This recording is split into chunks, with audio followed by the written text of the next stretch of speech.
Hello, so here I am at A 2023 in San Francisco, and as I'm walking around, I see someone with this sign that says AI plus design, talk to me. So what is this and who are you? My name's Taylor from Chicago, but moved to SF about a year ago. And when I first came across AI, I realized it's a creative technology for architects. And ever since then, I've been trying to promote architecture in the AI scene, in the startup world in SF, and finally started our own business around this idea, Oh, really? making AI design tools for architects. Wow. So I know there's some hidden things you probably may not be able to share. Sure. But what is this all about and what's your background, Taylor? Yeah, my background's in architecture. I grew up in a construction family, went to design school, worked at firms, started my own practice, and AI really is the future of design. Why did you say that? So, what AI is good at today is taking two opposing ideas and combining it to an outcome that we as humans think is good. And if you extrapolate that, that is the design process. You take two ideas, you synthesize them, and then make a new idea from that. And when that clicked for me, that's generative AI is creative. Like, it's not even hallucinations or like, oh, why did it? You don't have to ask why it did that. If you view it from a creative lens, you start having a conversation with the tech versus a critique of the tech. That's a very interesting future. Yeah, so I have my own concerns about AI, Yeah. and maybe you may be able to change. And it's that most of the AI that we see today is based on things that you can write about, right? It's really putting input in writing in some sort of code or form into a place that will generate some outcome. But there is so much to us as designers that's beyond what can be written. In fact, oftentimes we find ourselves with feelings that we can't even put into words, right? So how is AI ever gonna be able to do that or help us do that? Because it's only focused on that little part of us that makes us human, which is what we can feel, read, we can see. Yeah. So this part, it's the concern inside I see that everybody's being focused on put this input here, you get an output. But the process of getting lost in the process is also another thing. The process of being human and feeling. And I always go back to the movie Equilibrium. So because on that movie, I don't know if you've watched that movie.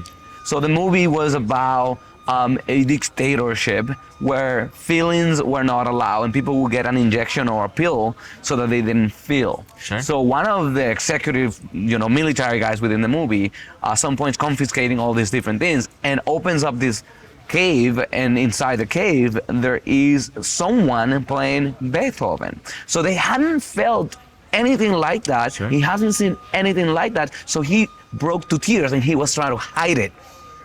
So AI right now, and all I see is very streamlined optimization, how to get from point A to point B.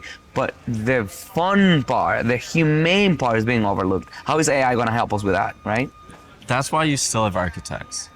And having a designer facilitate that design process to add in the empathy with the AI is how you can merge the inherent missing empathy in the technology because it isn't human.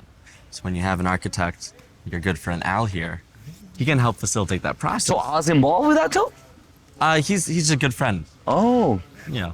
So we're just talking to him about this sign and the things that he's doing, and so you're making a career out of AI and design because you love both things and you see how you see the humongous opportunity within that, right?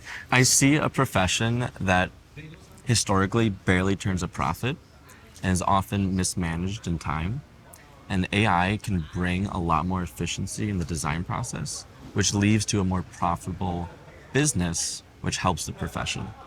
So sure, there's opportunity in AI, but the opportunity as a profession is a way to finally change the business model that started way back in the 1880s with McKim, Mead, and White.